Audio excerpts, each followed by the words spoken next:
செவ்வாடைக்காரி என்பார், மஞ்சள் மாறி என்பார், மருவத்தூர் அரசி என்பார், வேப்பிள்ளைக்காரி என்பார், ஆடிப்பூரநாயகி என்பார், சுயம்பான தேவி என்பார், சிங்க வாகினி என்பார், மங்கள ரூபினி என்பார், ஓம் சக்தி என்பார், ஓம்கார நாயகி என்பார், சமயபுரம் மாறி என்பார்,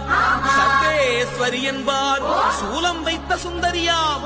திரிபுரத்தை ஆளும் திகம்பரியாம், பங்காறு வடிவில் தெரிவாளாம், பால்குடம் கேட்கும் பத்தினியாம், இருமுடி கேட்கும் ஈஸ்வரியாம், ஈரேறு உலகிற்கும் தாயானவனாம். அப்படிப்பட்ட